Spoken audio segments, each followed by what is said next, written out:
My name is Nabakoza Lydia. I'm a business reporter, a senior business reporter at NBS Television. I've been doing this for the last 10 years. I joined immediately after campus. I was doing my internship at NBS. But you know, journalism, it's all about passion. I liked what I was doing, and my bosses were impressed. So immediately after my internship, they told me, go ahead and do reporting. And that's why I'm still here, and that's why I'm doing what I do the best.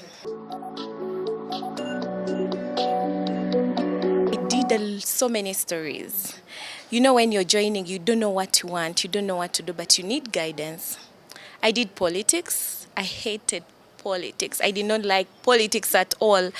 But when it comes to business, it's all about numbers. Someone tells you GDP is at this rate, inflation it's at this rate. They will not lie about that. It's after research. So I thought about it, and my boss then was Eunice Nankwanga Kasirie. She was the business editor. She told me, Lydia, you can do this. I'm going to train you to do this. And she did really train me. And because of the passion I had with numbers, I did a con at campus. So it was very easy for me to catch up. Yeah.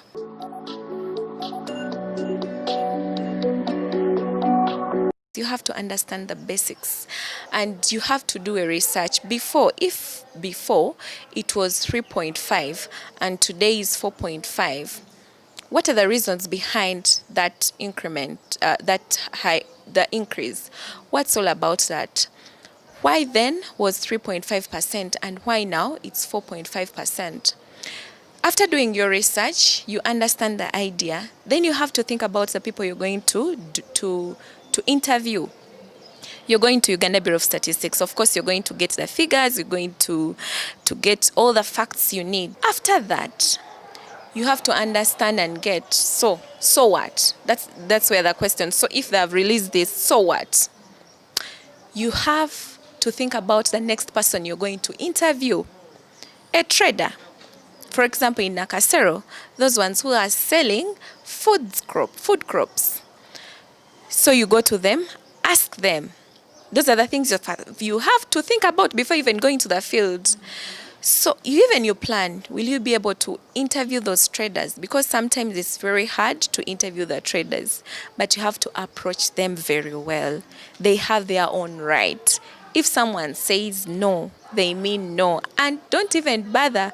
If you go to that person and they say no, you have to think about plan B. If you go to Nakasero and the leadership says no, what else? You have to have plan B. Those are the things you're supposed to think about before going to the field.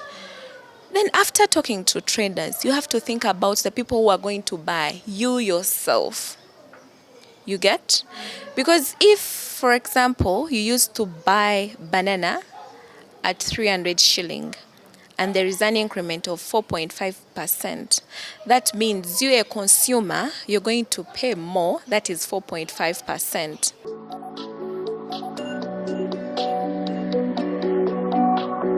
When you get to the field, of course, you know, sometimes you can come from the newsroom, you have an idea, but when you go to the field, things change. You can expect that CBR or inflation is going to remain at 4.5, and it goes down. What happens? You're supposed to change. Remember, you're dealing with facts. You cannot change and say you have that. My editor said these are the things I'm supposed to bring. By the way, you have to call the editor back. He said, you know what? This is what we planned, but this is what I have. So the editor guides you, gives you a go ahead that if it's like this, do this and this. Then you have to change the whole script. Even the sources you had in the meeting, they're no longer valid. You have to have plan B. That's what I was telling you. Always have plan B.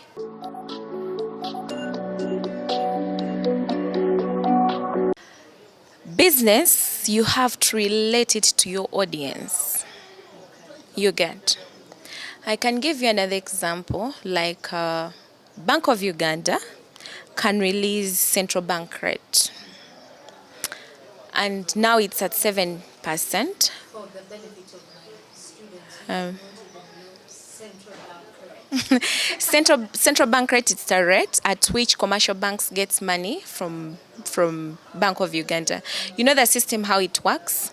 Central bank gives money to commercial banks. Then sometimes they don't always go to commercial banks to get money, but if that bank happens to go to Bank of Uganda to get money, that's the rate at which they give them money. So they go to Bank of Uganda to get money. When they get money, those are commercial banks. They bring them to the bank. When they're in the bank, for us borrowers, we go there to borrow money. So when we go there to borrow money, it's the lending rate. So central bank determines how much you're going to take your money to borrow money. For example, it's at 7%. If it's at 7%, so what? A borrower doesn't know CBR. They don't understand these things. So you have to simplify it. You have to break it down so that they do understand it.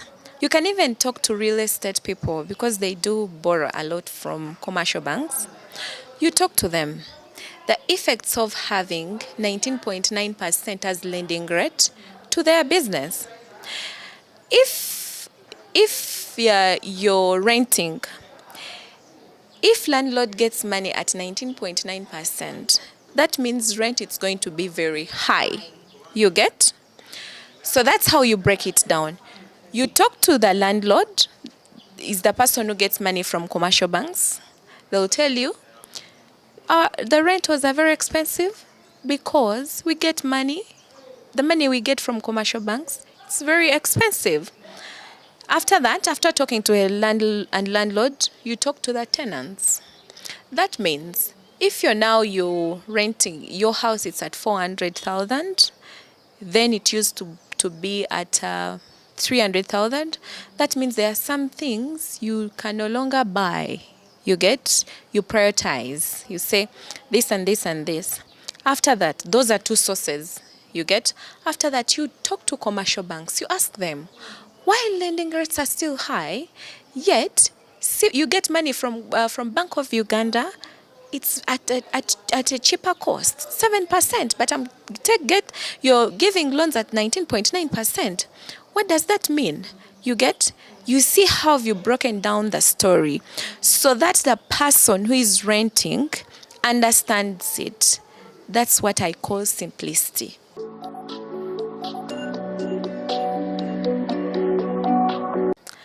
And do a lot of research. If you do a lot of research, even if anyone asks you a question, you can really defend it and you have numbers. Another thing, love the policymakers.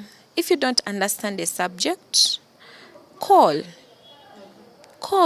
Many people understand these things and they love to teach others. Business desk, right now we are 3. Only? Yes, only because we have passion and we like what we do. Others, they're not interested. It's numbers. It's numbers and they don't understand these things. Okay. It's good when you're few, but you understand. But which means there's room for people to join this particular bit, right? It's there, but people don't have passion. Okay. They love politics, but business, if you're a business reporter, you're a serious business reporter. You get?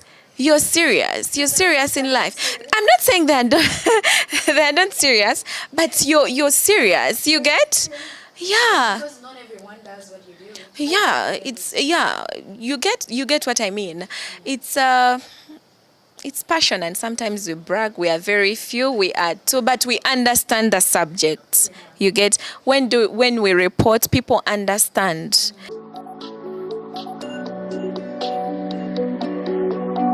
At home, there are some things I look at when it comes to spending. I first think about so many things. You get? Because you know what's happening. You understand what's happening. You're not like people who just give out money, or you give out but with a reason. You don't just give out money. Those are the things and sometimes you have to read so that you get those things right.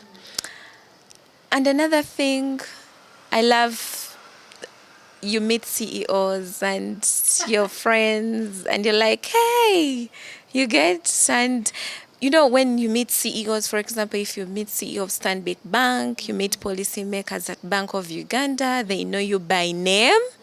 You're like, ah, I've made it in life. You get? You get that? Yeah. And you know, meeting those people, sometimes it's very hard. True. It's very hard. And when you meet those people, they teach you, they say this and this. Another thing, you come up with your own projects. You know, business reporting, it's all about experience. You can say, I can come up with this, and I can be able to do this like the CEO's way. You understand? I think business reporting, it's fun.